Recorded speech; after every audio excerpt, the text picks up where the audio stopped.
Hello guys, welcome back to Chennai Way Cooking channel. We have one good news. என்னன்னு பார்த்தீங்கன்னா நம்ம 1000 subscribers reach ஆயிட்டோம். So அதுக்கு நம்ம ஸ்பெஷல் ரெசிபியாக வாட்டர்மெலன் சீஸ் கேக் எப்படி செய்கிறதுன்னு பார்க்கலாமா? அதுக்கு நம்ம ஒரு பாத்திரத்தில் மில்கை பாயில் பண்ணி எடுத்துக்கலாம். பால் பொங்கின பிறகு 2 minutes பாயில் பண்ண விடுங்க. இப்போ பால் கொதிச்சதும் நம்ம லெமன் ஜூஸ் ஆட் பண்ணிக்கலாம். நான் ஒரு லெமனோட ஜூஸ் எடுத்திருக்கேன். நீங்கள் லெமன் ஆட் பண்ண உடனே இது மாதிரி திரிஞ்ச மாதிரி ஆகும். ஒரு 30 செகண்டில் ஃபுல்லாகவே திரிஞ்சிடும். இப்போது கரெக்டான ஸ்டேஜில் இருக்குது. இதை நம்ம ஃபில்டர் பண்ணி எடுத்துக்கலாம். நான் ஒரு ஒயிட் கிளாத் யூஸ் பண்ணி ஃபில்டர் பண்ணி எடுத்துக்கிறேன். சப்ஸ்கிரைப் பண்ணுங்கள், லைக் பண்ணுங்கள், ஷேர் பண்ணுங்கள். இதில் இருக்க இன்னும் எக்ஸஸ் வாட்டரை ரிமூவ் பண்ணால் அந்த ஒயிட் கிளாத்தில் நாட் போட்டுட்டு இந்த மாதிரி ஒரு வெயிட் வச்சு ஃபில்டர் பண்ணிக்கோங்க. சீஸ் கேக்கோட லாஸ்ட் லேயருக்காக நான் ஒரு பேக்கெட் பிஸ்கெட்டை பவுட்ரு பண்ணி எடுத்துக்கிறேன். பவுட்ரு பண்ணதை ஒரு பவுலுக்கு ட்ரான்ஸ்ஃபர் பண்ணிவிட்டு 30 கிராம் மெல்டட் பட்டர் ஆட் பண்ணிக்கலாம். ஒரு குட் மிக்ஸ் கொடுங்க. இப்போ சீஸ் கேக் செய்கிறதுக்காக ரவுண்ட் கேக் மோல்டு எடுத்து கீழே பேக்கிங் பேப்பர் போட்டு லைன் பண்ணி வச்சுருக்கேன். இப்போ மிக்ஸ் பண்ண பவுடர்ட் பிஸ்கெட்டை அதில் ஆட் பண்ணிக்கலாம். ஆட் பண்ணிவிட்டு ஈவனாக ஸ்ப்ரெட் பண்ணுங்கள்.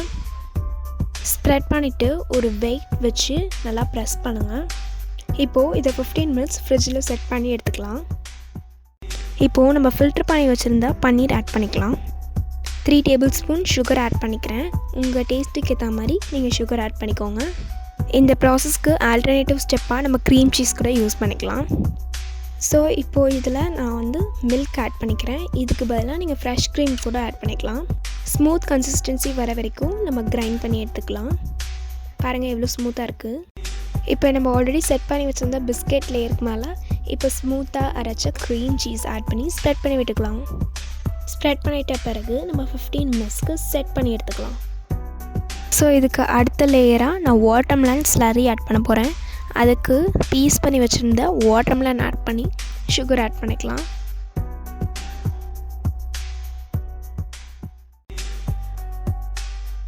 இதை கிரைண்ட் பண்ணி எடுத்துக்கலாம். நெக்ஸ்ட் ஸ்டெப்பாக நம்ம கிரைண்ட் பண்ணதை ஒரு பாத்திரத்தில் ஆட் பண்ணி ஒரு 3 minutesக்கு கொதிக்க விடுங்க. கொஞ்சோண்டு அந்த வாட்டர்மெலன் ஸ்லரி கூட 2 tablespoon கார்ன்ஃப்ளவர் ஆட் பண்ணி திருப்பி அதில் ஊற்றி பாயில் பண்ணிக்கலாம். நீங்கள் கார்ன்ஃப்ளவருக்கு ஆல்டர்னேட்டிவாக ஜெலட்டின் கூட யூஸ் பண்ணிக்கலாம். நமக்கு அந்த திக்கான கன்சிஸ்டன்சி வரதுக்கு தான் இதை ஆட் பண்ணுறோம். இது மாதிரி திக்கானோன்னே நம்ம ஸ்டவ் ஆஃப் பண்ணிவிட்டு கம்ப்ளீட்டாக கூல் பண்ணி எடுத்துக்கலாம். நான் அந்த வாட்டர்மெலன் ஸ்லரி மேலே ஆட் பண்ண கொஞ்சோண்டு வாட்டர்மெலனை பீஸ் போட்டு வச்சுருக்கேன். இப்போது நம்ம மேக் பண்ண வாட்டர்மெலன் ஸ்லரி மேலே ஆட் பண்ணி ஈவனாக ஸ்ப்ரெட் பண்ணி விட்டுக்கலாம்.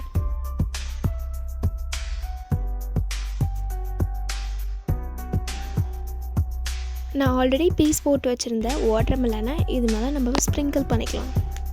நீங்கள் பீஸ் பண்ண வாட்டர்மெலன் ஆட் பண்ணும்போது கொஞ்சம் கூட ஜூஸ் இல்லாமல் அதை ஃபில்டர் பண்ணிவிட்டு அது மேலே ஸ்ப்ரிங்கிள் பண்ணுங்கள். ஃபைனல் ஸ்டெப்பும் முடிஞ்சு. ஸோ இதுக்கு மேலே நம்ம ஃபாயில் பேப்பர் கவர் பண்ணி ஒரு 4 hours ஃப்ரீஸ் பண்ணி எடுத்துக்கலாம்.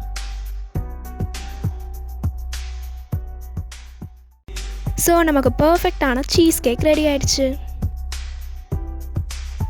அந்த சீஸ் கேக்கை அன்மோல்ட் பண்ணிவிட்டு பர்ஃபெக்டாக கட் பண்ணி என்ஜாய் பண்ணுங்கள்.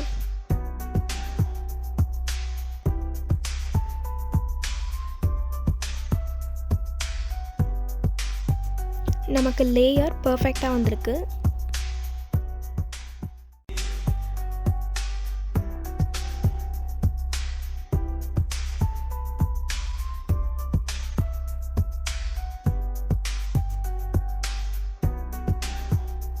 சம்மருக்கு சூப்பரான ரெசிபி இது. கண்டிப்பாக ட்ரை பண்ணுங்கள்.